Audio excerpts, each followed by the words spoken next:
اچھا سر، فاقہ ایک بڑی کمال کی چیز ہے. پھر فاقہ مستی کا ورڈ درویشوں کے لیے، خیر کے لوگوں کے لیے، اللہ کے رستے پہ چلنے والوں کے لیے استعمال ہوتا ہے.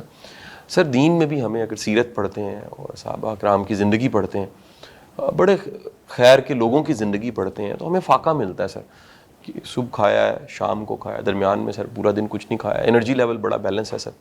یہ سر اتنی دین پہ عمل کرنے کے باوجود اس معاشرے میں سر اتنے پیڑ نکلے ہوئے سر لوگوں کے. سر بڑی حیرت ہوتی ہے سر کہ آپ اگر حلیہ مبارک پڑھیں سرکار دو عالم صلی اللہ علیہ وآلہ وسلم کا، تو وہ تو سر بڑا ایک اسمارٹ خوبصورت انسان کا سر ہمیں ملتا ہے.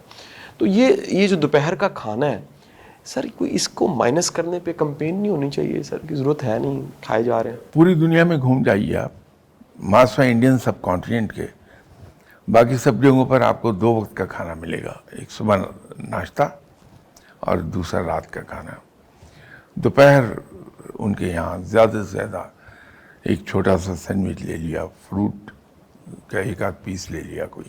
یہ صرف انڈین سب کانٹیننٹ میں 3 کھانے کا رواج ہے. تو اس کو تو آپ جیسے لوگ جو موٹیویشنل اسپیکرز ہیں، آپ اس پر ایک مہم چلا سکتے ہیں. یہ جو ہمارے پیٹ نکلتے ہیں، اس کے کھانے سے زیادہ اس بات کا تعلق ہے کہ ہم بیٹھے رہتے ہیں.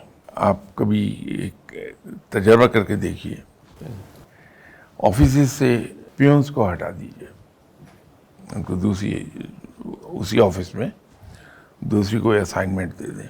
ہم میں سے ہر آدمی اوبلائزڈ ہے کہ وہ کسی کولیگ سے بات کرنی تو چل کر جائے گا، فائل ڈیلیور کسی کو کرنی ہے یا ریسیو کرنی ہے تو خود جا کے لے کر آئے گا، اپنے لیے چائے بنانی ہے تو خود چل کے کچن تک جائے گا، تو اپنی چائے بنائے گا اور کسی کولیگ کی بھی ساتھ بنا کے لا دے گا.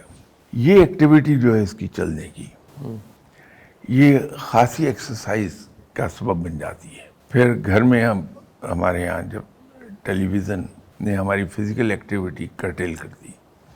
اب ہم جاتے ہیں آفس سے اٹھ کے، تو پہلے تو آفس میں ہی بیٹھے بٹھائے ہر کام ہو رہا ہے، تو کرسی پہ بیٹھے ہوئے ہیں. پھر گھر گئے تو چینج کر کے سیدھے ٹی وی کے سامنے جا کے بیٹھ گئے، اور اکثر اوقات تو کھانا بھی ہم ٹی وی کے سامنے ہی کھاتے ہیں بیٹھ کے. وہ جو فزیکل ایکٹیویٹی ہماری کرٹیل ہوتی چلی جا رہی ہے، اس کی وجہ سے جو ہمارے جسم بے ڈھب ہوتی ہیں، وہ اس کا میجر سبب وہ ہے. اور پھر ایک ہمارے یہاں ایک پرابلم یہ ہے کہ ہم ان بٹوین دا میلز کچھ نہ کچھ کھاتے رہتے ہیں. یہ بڑا نقصان دہ ہے. وزن کم کرنے کے پیچھے لوگ بھاگتے ہیں، ڈائٹنگ کرتے ہیں. اس کا ایک آسان سا نسخہ آزمودہ ہے بہت، جس نے بھی کیا اس کو حیرت ہوئی ہے. وہ بڑا آسان سا ہے کہ آپ ناشتہ بھرپور انداز میں کیجئے. جب میں بھرپور کہتا ہوں تو نمبر آف سلائسز یا ٹوسٹ جتنے آپ کھانا چاہتے ہیں دل کھول کے کھائیے. مکھن کا استعمال کیجئے، انڈے کھائیے، اور 1 گلاس دودھ پی لیں. اس کے بعد آپ روزہ رکھ لیجئے. اچھا سر، دوپہر کے کھانے تک کا. تو روزہ میں اصطلاحاً کہہ رہا ہوں، وہ مذہبی ٹرمنالوجی کی نہیں بات کر رہا. پھر لنچ میں جو ہم نے کھانا کھا لیجئے، اس کے بعد ڈنر تک کا روزہ رکھ لیجئے پھر، اور ڈنر کر لیجئے. آپ یہ دیکھیں گے کہ ہر مہینے رفلی اراؤنڈ 15 پاؤنڈ آپ کا وزن کم ہوتا چلا گیا.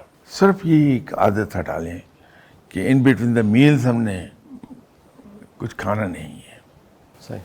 اور وہ روزہ میں اصطلاحاً کہہ رہا ہوں، اس لیے میں بار بار کہہ رہا ہوں کہ بعض کا لفظ پکڑا جاتا ہے. روزے سے مراد میری یہ ہے کہ ہم اپنے آپ کو روکے رکھیں کچھ بھی کھانے سے. تو آپ دیکھیں گے کہ 15 پاؤنڈ پر منتھ کے حساب سے وزن کم ہو جائے گا. اور دوسرا بلڈ پریشر کنٹرول میں آ جاتا ہے، ایک دم نارمل ہو جائے گا بلڈ پریشر. تو یہ ایک بڑا آزمودہ نسخہ ہے. تو اس پہ عمل کیا جا سکتا ہے.